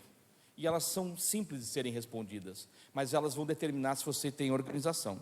Todo o material que eu construo, querido, eu construo para que você possa sozinho aprender, responder e ministrar na vida de outras pessoas, amém? Então, esse material aqui serve para você responder também. Quanto você gasta de luz por mês? Quanto foi a média de gasto, foi a média de ganho nos teus últimos 5 anos? Teve crescimento ou reduziu? Porque se ficou igual, reduziu, né? Teve a inflação, reduziu. Quanto você gastou de mercado nos últimos 18 meses? Ou quanto você gasta por quinzena? André, não sei responder essas perguntas. Significa que você não tem uma organização. Significa que você não tem uma lista. Sabe, teve um dia que eu cheguei em casa e minha esposa falou assim: amor, olha, chegou a conta de água, mas olha que valor alto. Aí eu olhei e falei: tem um vazamento em casa. Ela falou: como assim, está escrito na fatura? Eu falei: não, amor, né? Não, é a média, a gente não gasta isso. Aí chamei o encanador. Aí chegou o encanador em casa, falei: olha, eu recebi a conta e tem um vazamento aqui em casa. Aí ele falou assim: estava escrito na conta isso? Eu falei: não, você não, né? Minha mulher, tudo bem, não é especialista nisso, mas você é especialista. Eu deduzo porque a média mudou. Ele: sim, claro, é isso mesmo, estava só pensando aqui, né, lógico. Né? Aí ele falou: onde o senhor acha então que é o vazamento? Eu falei: não sei, você vai ter que procurar. Aí ele procurou e realmente tinha, numa mangueira lá fora de casa, tinha um vazamento. Consertou aquilo, liguei na Sanepar: olha, consegui já resolver o problema, eu quero um desconto, porque daí você tem um desconto, né? Quando você identifica que teve um vazamento, eles te dão um desconto por causa do esgoto, que saiu a cobrança junto, me deram desconto, paguei a conta, ok. Por que eu sei da média? Porque eu vejo essa conta todos os meses. Vou te dar uma dica: nunca coloque uma despesa em débito automático, nunca. Tenha contato com a despesa, pegue a despesa na mão, ou veja ela no computador. Não deixa o banco decidir quanto que vai ter que pagar naquela despesa. Seja você a pessoa que vai saber se aquela despesa está certa ou não. Olhe o que está sendo cobrado de você, querido. Olhe. Uma vez eu liguei para a gerente do meu banco e falei: olha, teve um débito na minha conta aqui de R$1,25. Ela falou: sério? Mas o que é? Eu falei: por isso que eu estou te ligando, né? Está aqui uma sigla que eu não conheço. Ela: vou dar uma olhada. Eu falei: não, estorna, porque tenho certeza absoluta que não uso nenhum produto do banco, não tem como vocês me cobrarem alguma coisa. Né? E não me cobram nem mensalidade, porque eu invisto, então não tem nem mensalidade. Não pago mesmo, zero. E ainda ganho o cartão para ir na sala VIP e como e me alimento no aeroporto sem pagar. Custo zero. O cartão paga para mim. Zerinho, nada. Fico triste quando chego no aeroporto e não tem sala VIP, né? Aí eu tenho que pagar, né? R$25 para comer um pão de queijo e mais R$12,50 para tomar água, né? Mais ou menos assim. Aí eu fico nervoso até, né? Aí eu liguei, aí ela me retornou a ligação, falou: realmente estava errado, tal, a gente já está tirando. Aí ela falou assim: você viu no extrato hoje? Eu falei: não, eu vejo todos os dias. E se tem alguma coisa que eu não está de acordo, eu já vou verificar o que aconteceu. Ela: se todo mundo fizesse isso, eu falei: o banco não faturaria o que fatura, né? Ela deu uma risadinha, né? Eu falei: desculpa aí, né? Você não vai responder porque devem gravar a ligação. Ela: para que falar isso? É desse jeito, querido. Se você não cuidar, né? Esses tempos atrás veio uma cobrança na minha luz de um tal de Legião da Boa Vontade. Aí eu olhei na conta, falei: mas nunca ajudei esse negócio. Tem outras que eu ajudo, mas eu não coloco dentro de uma despesa minha da casa uma ajuda, né? Aí eu olhei, aí liguei na Copel, falei: cobrar? Não, o senhor assinou um convênio. Falei: você pode mandar, por favor, a assinatura então para mim? Disse: claro, já vou mandar agora. Aí ele mandou. Aí a pessoa que estava comigo no telefone mandou na hora, inclusive, até falei assim: pô, que eficiência. Eu falei assim: você conseguiu perceber uma coisa aí? Não, percebi, está tudo certinho. Não, você não percebeu. Meu nome é esse. O nome que você acabou de me mandar aqui é muito diferente do meu. Ela: é verdade. Não é o senhor, né? Eu falei: não, que revelação. Falei: você pode tirar a despesa? Falei: posso, claro, está errado mesmo, desculpa, tal. Agora, se não presta atenção na despesa, querido, vai embora. É R$20 aqui, é R$5 ali, é R$12 ali. No final do ano, 5 mil, 6 mil, 7 mil, que você vai desperdiçando à toa. Você precisa ter contato com a sua despesa, para que você possa organizar a sua vida financeira. Você tem que aprender a depender o menos possível do crédito, querido. Faça planejamento antes de comprar as coisas. Está aqui o Washington, que é gerente de banco. Ele é um cara legal, né? Você pode perguntar para ele e tal. Mas a maioria dos gerentes vão fazer o quê? Vender para você soluções do banco. Você tem que depender o menos possível disso, querido, para que você não pague juro por algo que você está comprando. Quando eu vou comprar um carro, querido, eu tenho uma estratégia. Eu vou comprar sempre no dia 25, 26 do mês, porque o vendedor tem uma meta para bater. Toda concessionária tem meta para bater. Então eu vou no final do mês comprar o carro. Aí eu chego lá, eu já vou com tudo pesquisado. Então eu sei a cor do carro, eu já alinhei isso com a minha esposa, eu já conversei com os meus filhos, nós já sabemos o modelo, tirando um errinho que eu tive aí recente, né? O resto eu sempre alinho primeiro. Então eu chego para o vendedor, né? Já faço isso com uma certa frequência, mas quando eu vou lá na loja, eu chego para o vendedor e falo: olha, eu quero comprar o carro tal, modelo tal, cor tal. Aí o camarada já sabe que eu pesquisei. Ele já sabe que ele não vai colocar qualquer preço. Ele já sabe que eu sei o valor, porque eu já pesquisei o valor, já vi quanto era a tabela FIPE, já vi como é que está a revenda do carro. Aí quando eu falo tudo isso para ele, sabe o que ele fala para mim? A primeira coisa: vamos tomar um café? Porque ele quer me tirar do campo da negociação, porque ele já está começando perdendo. Daí eu vamos, né? Vamos tomar. Aí na concessionária não é cafezinho, assim, preto sem açúcar, né? Não, é cappuccino, né? Coisa chique lá para você tomar. Aí eu tomo uns 3, 4, inclusive, tal, né? Tá no preço do carro mesmo, né? Então, vou lá, tomo. Aí eu falo: vamos falar para o negócio agora? Quanto que você vai fazer o carro? Não, veja bem, começou com veja bem, já me dá até um ruim, né? Mas tudo bem. E vamos lá, tal, o preço do carro é tanto. Eu falei: não, esse preço aí está fora do mercado. Eu fiz uma pesquisa, eu nem falo quanto eu pesquiso, eu fiz uma pesquisa, eu pago tanto no carro. Aí o cara: não, mas não funciona bem assim, né? Tem uma tabela. Eu falei: ó, eu estou disposto a pagar tanto, você consegue chegar nesse valor? Aí ele vai: vamos ver, tal. Aí ele vai, conversa, bem, claro, sempre tem um limite para isso, né? Eu nunca posso fazer um negócio que danifique o outro lado. Eu nunca posso fazer algo que não traga bênção para a vida da pessoa. Então, de vez em quando estou fazendo essas negociações, eu vou pedindo, né? Mas vai colocar o isofilme? Vai me dar o IPVA pago? Vai me dar o tanque cheio, né? Se eu puder sair até com um vale de 2, 3 tanques, eu saio com um vale de 2, 3 tanques. Teve uma negociação que eu saí com um vale de 5 tanques. Fantástico, coitado do vendedor, né, tadinho. Cadeira, eu perguntei para ele se estava bom, ele falou. Mas teve uma vez que eu estava fazendo isso, e o vendedor falou: olha, eu vou conseguir te dar esse desconto. Daí, vamos fechar esse negócio hoje? Porque às vezes eu falo para o camarada: se não consegue esse valor, eu volto dia 30, né? Dia 30 está mais perto da meta ainda, né? E eu volto mesmo, não tem problema nenhum, eu vou embora, não compra por impulso.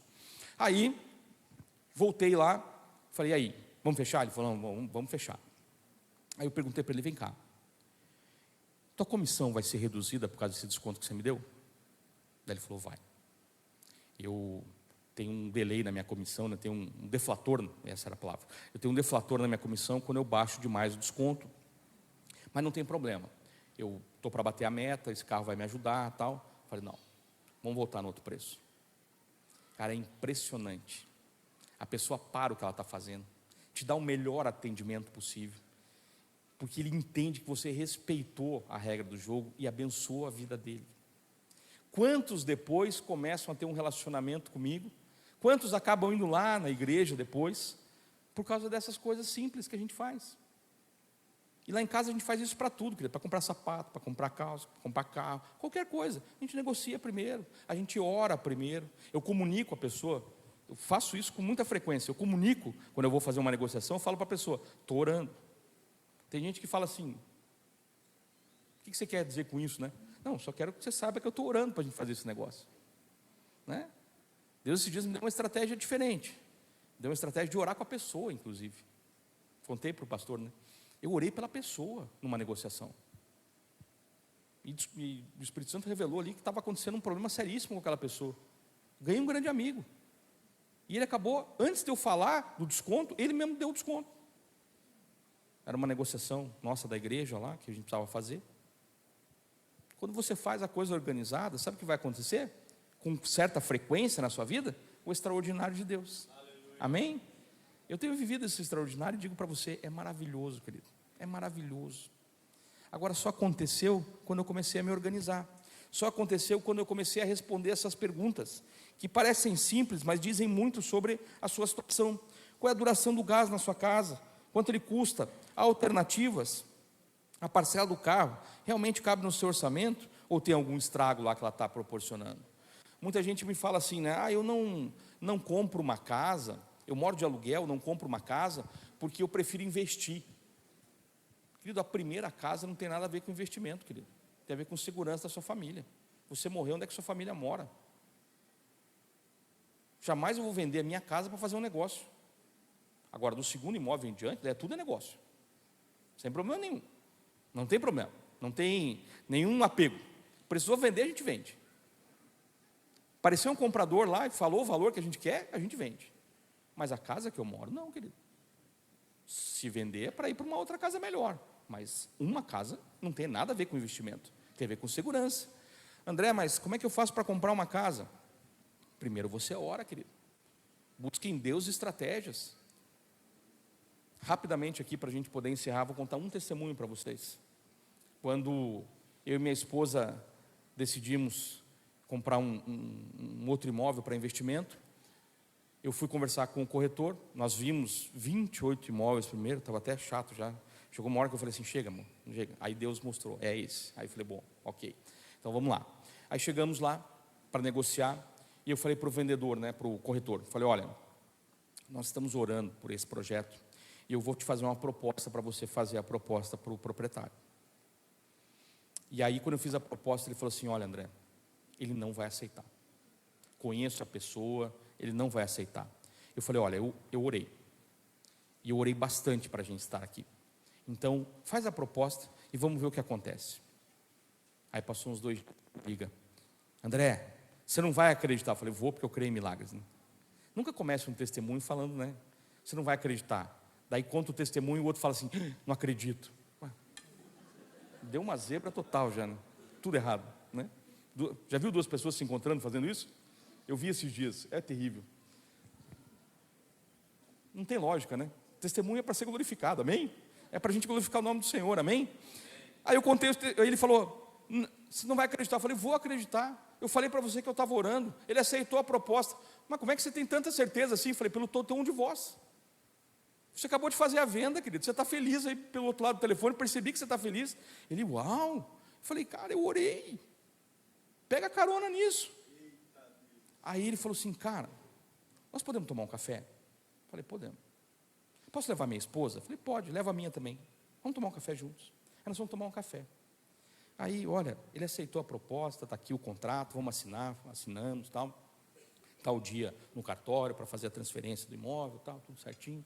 Aí terminamos ali, eu falei assim, mas você quis marcar o café só para pegar a assinatura? Ele falou assim, não, nós estamos casados há tantos anos e nós nos desviamos dos caminhos do Senhor.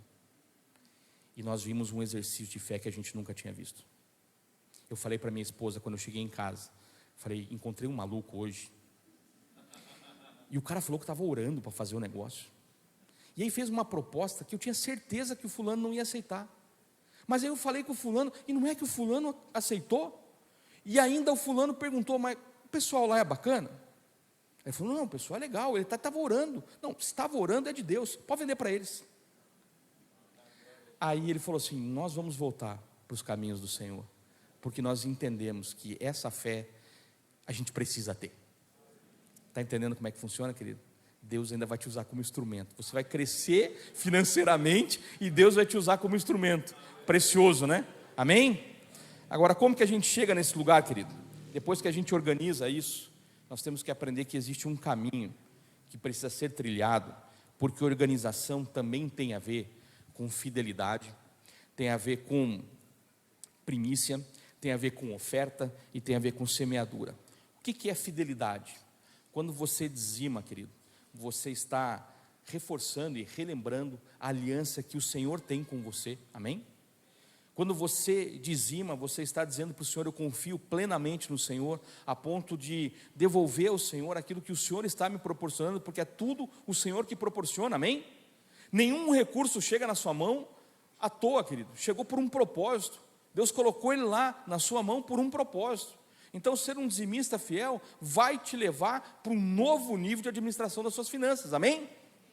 Quando você aprende a primiciar, primícia é uma expressão intencional de honra. O que significa isso, querido? Quando eu recebo qualquer valor, a primeira coisa que eu faço é transferir para a igreja. Por que eu faço isso? Porque eu me inspiro na história e no testemunho maravilhoso de Abel. Qual foi a grande diferença entre Abel e Caim? A qualidade da honra. Abel decide dar do melhor e dos primeiros frutos honrar ao Senhor, enquanto o irmão, do que sobrou, resolve fazer alguma coisa. Aí um dia eu estava falando isso, uma pessoa falou assim, mas Abel se deu mal, Abel morreu. Eu falei, pois é, e nós estamos até hoje testemunhando sobre a oferta de honra que ele fez. Querido, até quando você morrer, as suas atitudes continuarão falando se elas estiverem totalmente vinculadas à fidelidade com o Senhor, amém? Funciona assim, querido. A sua oferta tem que estar envolvida em gratidão, querido. Quando você vem aqui à frente, o pastor falou algo precioso, a palavra fala isso, faça isso com alegria. Seja intencional nas suas ofertas, querido. Seja grato pelo que Deus tem feito. Toda pessoa grata, ela se afasta da murmuração, sabia disso? Quanto mais grato você é, menos você murmura. Estávamos ali no almoço, e vimos ali uma cena, uma pessoa que não estava conosco no almoço, uma pessoa fora aqui da cidade, encontrou lá o Janone e o Washington, e conversou ali. No que ele começou a conversar, ele falou o seguinte: mas o negócio está ruim, está difícil, o mercado está meio estranho. Se tivesse tão ruim mesmo, não estava almoçando naquele restaurante. Nem sei quanto é que foi a conta, mas sei que foi cara, porque o restaurante era bom. Você está entendendo? Aí eu chamei o Washington no canto, falei, está vendo aí? Né? Ele e a esposa, né? Falei, está vendo como é que é a murmuração? A pessoa está em tudo. Dava para ver que era bem financeiramente cidadão ali. Dava para ver que não era um tiozinho qualquer. O camarada era o tio, né? Mas estava murmurando. Murmuração é um estilo de vida que tem pessoas que desenvolvem.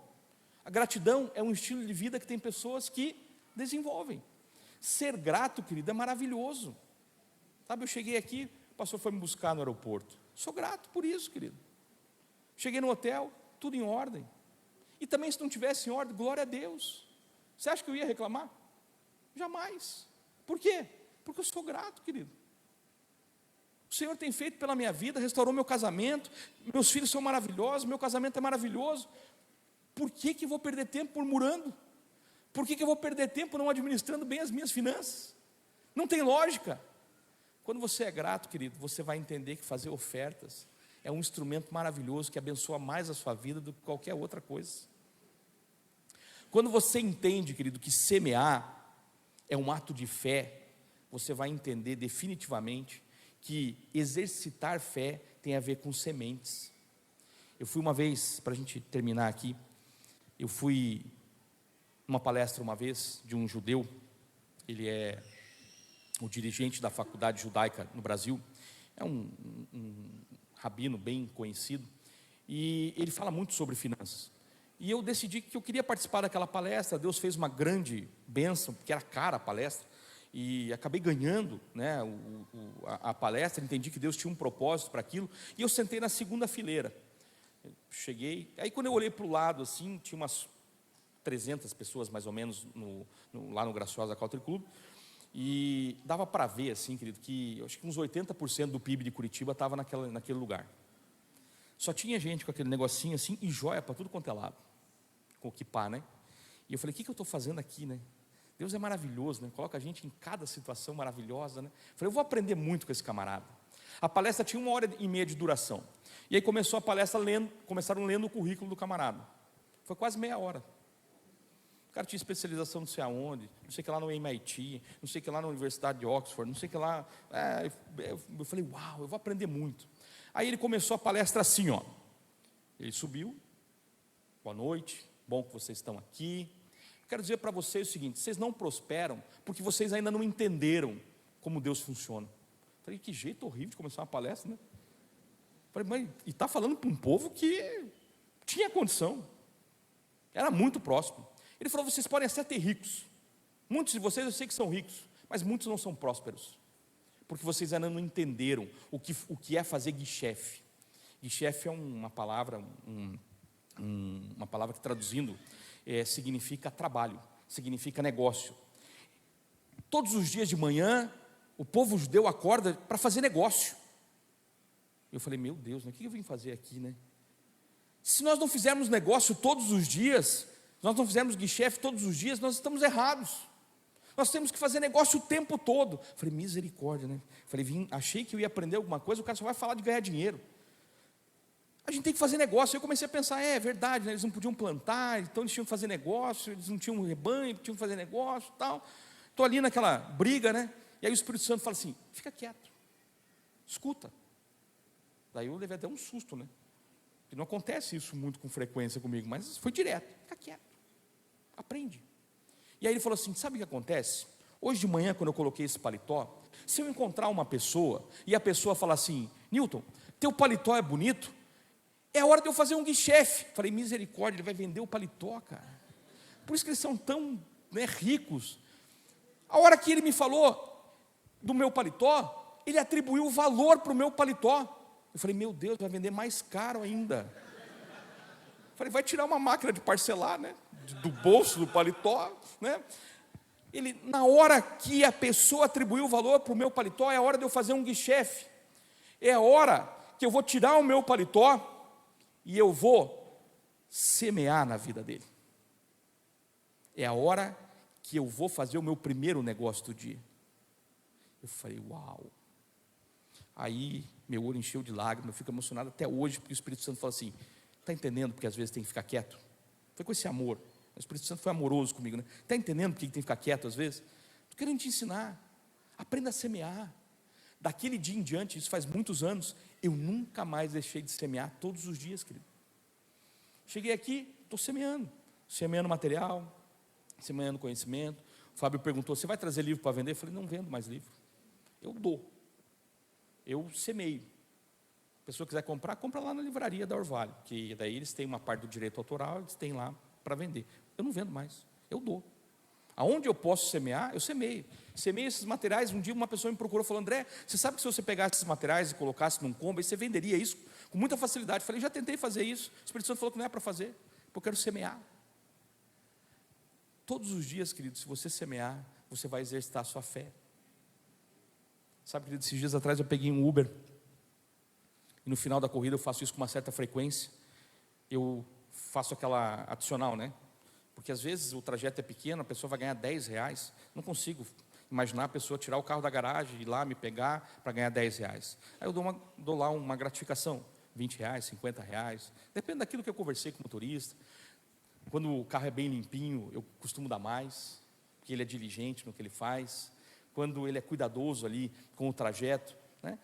Essas semeaduras, querido, são atitudes de fé. E sabe que uma vez eu recebi uma mensagem de um desses Ubers, falando o seguinte, hoje eu saí de casa e pedi um sinal para Deus. Pedi que eu ganhasse uma gorjeta, e ela tinha que ter um valor específico. E aquele dia eu não entendi, porque o Espírito Santo mandou eu fazer uma gorjeta de um valor específico, porque tem umas sugestões, né, que aparecem no aplicativo. E o valor era R$ 63,55, nunca mais vou esquecer. Falei, por que específico assim, né? Falei, mas vou fazer, né? Está mandando fazer, eu vou fazer. Fiz. Aí ele falou, ele mandou a mensagem por dentro do aplicativo, ele não me ligou, ele mandou por dentro do aplicativo, falando assim, ó, hoje de manhã eu orei a Deus, que se precisasse tomar essa decisão, ele tinha que me dar um sinal. E eu pensei num valor bem específico, que jamais eu ganhei de gorjeta, nem pelo valor dos 60, muito menos por causa dos 63,55. Nunca ninguém fez isso comigo. Falei, Deus, se o Senhor fizer isso comigo hoje, eu volto para os teus caminhos, e eu começo a glorificar o teu nome, porque eu vou entender que o Senhor está no controle de todas as coisas. A minha semeadura gerou fé na vida do camarada. Aí você pensa, né? Você acha que eu não sou abençoado por causa disso? De monte, querido. Enquanto você não entender que isso aqui, e que nós vamos trabalhar um pouco mais amanhã de manhã, tem a ver com o crescimento das suas finanças, dificilmente você vai prosperar da maneira certa. A sua aliança com Deus é preciosa e você não pode perder nunca. A honra que você precisa dar ao Senhor, você precisa fazer em todos os seus atos, né, no momento financeiro. A gratidão, a oferta, quando você faz uma oferta, você está glorificando o nome do Senhor e sendo grato por tudo que Ele faz na sua vida. E quando você semeia, querido, é a hora que você começa a ver o extraordinário de Deus, querido. Quantas coisas nós aprendemos a semear na nossa casa e quantas coisas nós conseguimos depois assim ver o agir de Deus de forma tremenda e maravilhosa. Você recebe essa palavra? Amém. Glória a Deus pela sua vida, querido. Se você ainda não baixou a planilha, baixa, porque a gente ainda vai falar um pouquinho dela. Baixa lá no meu site a planilha, e dentro da planilha, na última aba chamada semeadura, tem lá um link com vários materiais que eu já falei, outros que eu não falei, mas já estão lá, para poder abençoar a sua vida, porque eu preciso fazer guichefe todos os dias. Deus abençoe vocês.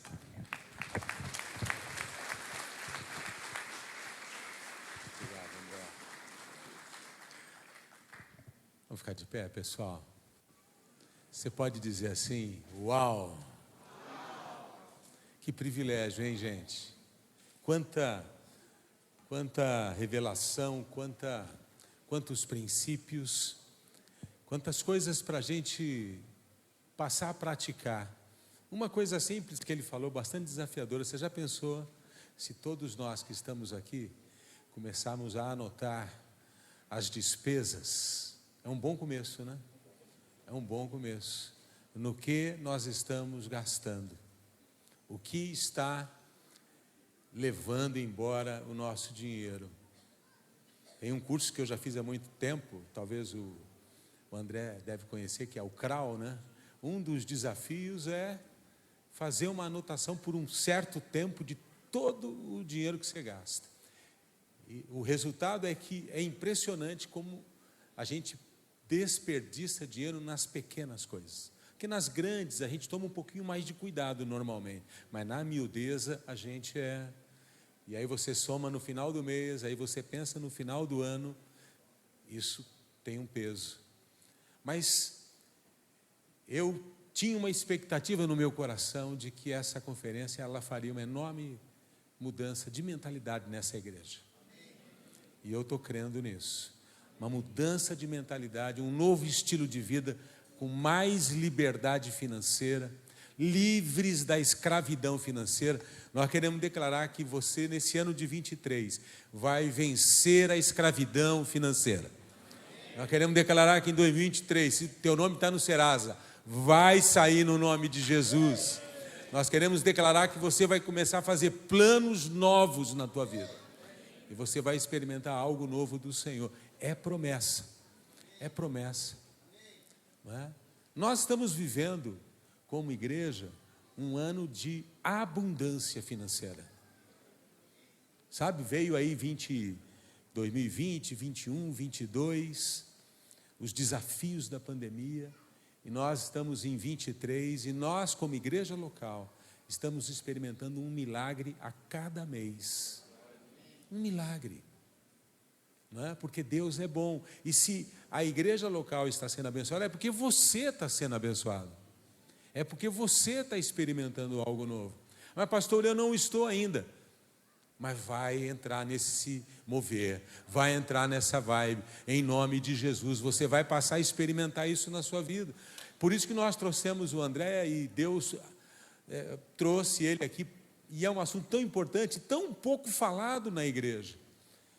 Essa igreja tem 25 anos esse ano, nós nunca tivemos, em 25 anos, nunca tivemos uma conferência focada no tema. Isso quer dizer que nós estamos mudando de estação. Nós estamos entendendo algo novo no Senhor. Nós queremos aprender a semear, nós queremos aprender a generosidade, nós queremos aprender a fazer o guichefe, não é? Semear na vida de outros, e isso vai ser explosivo, amém? Amém, amém? Fala para o seu vizinho, a sua vida não vai ser a mesma, sua casa vai mudar, sua casa vai mudar, sua vida financeira vai mudar, você crê nisso? Né? Você vai tomar algumas decisões pequenas, que vão ter um impacto poderoso no futuro, sabe, a coisa mais espiritual, atenção meus irmãos, a coisa mais espiritual que você pode fazer hoje, são escolhas corretas, decisões sábias, amém? Olha pessoal, amanhã é a última sessão da conferência, né? Amanhã cedo, é o nosso culto normal, mas vai ser o encerramento da nossa conferência, então amanhã às 9h30, amanhã vai estar concorrido aqui, porque além da turma da conferência, vem o pessoal do culto da manhã normalmente, né? Então amanhã cedo ele vai falar sobre integridade financeira. Então amanhã 9h30, se não consigo chegar às 9h30, que hora que você vai chegar? Por favor, chega antes, estaciona o carro. É chato quando a reunião começou, o louvor começou, e o povo está entrando pela porta. Isso é chato, porque tira a atenção de quem já está na adoração. Tem gente que chega no meio do louvor, Tem um versículo na Bíblia que Deus habita no meio dos louvores. O cara chega no meio do louvor. Mas não é assim o entendimento, né? Você tem que chegar antes. É tão pontualidade, hein? Visão, pontualidade, isso faz uma diferença, amém? E amanhã à noite o André prega também. Aí ele vai pregar sobre vida abundante. Eu estou ansioso para essa palavra. Estou ansioso, estou esperando. Vida abundante. Então, amanhã nós encerramos com integridade financeira e à noite vida abundante. Normalmente, quem vem no culto de manhã não vem à noite, porque normalmente é a mesma palavra. Amanhã, excepcionalmente, nós estamos explorando o André. Nós falamos, prega duas, porque aí a gente já, né, abençoa de manhã, abençoa à noite. Então, se você quiser vir à noite também, nós vamos convidar você amanhã cedo. Amém? E tem uma cantina poderosa aí, do pessoal do Fantástico Nascimento, o espetáculo do final de ano, que esse ano vai arrasar. Nós vamos contar o nascimento de Jesus numa encenação circense. Tem mais de 70 pessoas aprendendo a dançar, a fazer arte circense. Tem uma turma dançando. O Poderoso Docinho é dançarino, você acredita? Não, é inacreditável. Fizeram dele um anjo, né? Deram para ele, como é que chama aquilo que dançarino usa? Sapatilha, tamanho 43. Eu vi ele ensaiando, é uma coisa cômica, né? E tem gente aprendendo a andar naquele negócio que o palhaço anda, de perna de pau, roda. A igreja tem umas 80 pessoas fazendo isso. Eu falei, meu, o povo ficou doido. Mas vai ser uma festa linda.